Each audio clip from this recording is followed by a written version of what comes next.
प्रतिरोध का स्वर जुलाई 2024 अंक पृष्ठ 7 पर छपा दूसरा लेख है। इफ्टू द्वारा भारत सरकार से कुवैत में मरे भारतीय मजदूरों को न्याय दिलाने की मांग। मुख्य पाठ। इफ्टू की राष्ट्रीय कमेटी ने कुवैत शहर के मंगफ में भीषण आग में भारतीय और अन्य श्रमिकों की मौत और घायल होने पर दुख और अफसोस व्यक्त किया है। आग में 49 लोगों की मौत हो गई और 50 से अधिक घायल हुए, जिनमें बड़ी संख्या में भारतीय भी शामिल है। इस दर्दनाक घटना ने इस तथ्य को भी उजागर किया है कि भारतीय श्रमिक मूल रूप से भारत में पर्याप्त नौकरियों और उचित वेतन की कमी के कारण वहां दरअसल कबूतर खाने जितनी जगह में ठूंस कर रहते हैं। जिस 6 मंजिला इमारत में आग लगी वह एक सिविल निर्माण कंपनी NBTC की है। यह इमारत एक भारतीय के स्वामित्व में है और 195 कर्मचारी वहां ठसाठस भरकर रहते थे, जैसा कि मीडिया में कुवैत के रक्षा मंत्री द्वारा उनके अस्तित्व का वर्णन करने के लिए बताया है। मीडिया में आई जानकारी के अनुसार मृतकों में केरल के 5 मजदूर शामिल हैं और यहां रहने और काम करने वाले ज्यादातर भारतीय केरल और तमिलनाडु से थे। भारत में अपने परिवारों को गरीबी और सामाजिक असमानता से बाहर निकालने के एकमात्र मार्ग के रूप में विदेशों में इन भयानक कार्य स्थितियों में उच्च वेतन को देखकर पलायन करने के लिए मजबूर भारतीय मजदूरों की भयानक त्रासदी समय समय पर स्पष्ट रूप से दुर्घटनाओं और घटनाओं के द्वारा सामने आती है।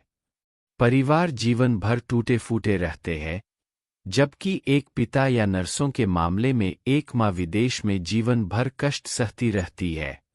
भारत सरकार उनके अधिकारों की रक्षा सुनिश्चित करने के लिए विदेशों में कार्यरत भारतीय श्रमिकों के साथ बातचीत करने की जहमत नहीं उठाती है, बल्कि इसका एक उदाहरण हाल ही में इजराइल द्वारा भारत से निर्माण श्रमिकों की भर्ती है।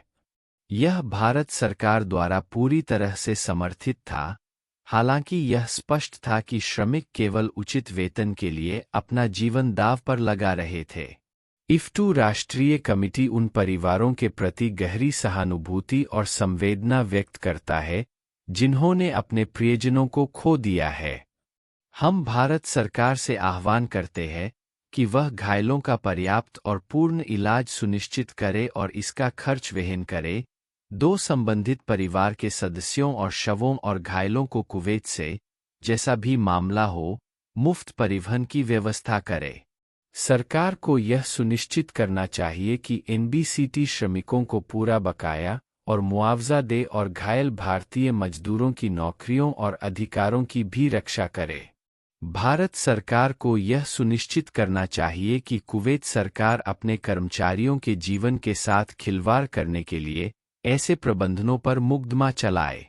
हम यह भी मांग करते हैं कि भारत सरकार कुवैत और अन्य विदेशी सरकारों के साथ सुरक्षित आवास और भारतीय मजदूरों के अधिकारों और जीवन की सुरक्षा के मुद्दों को उठाए।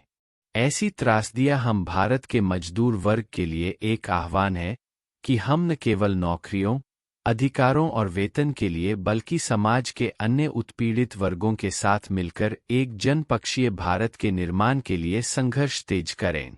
यह बयान इफ्टू की राष्ट्रीय कमेटी द्वारा 12 जून 2024 को जारी किया गया था।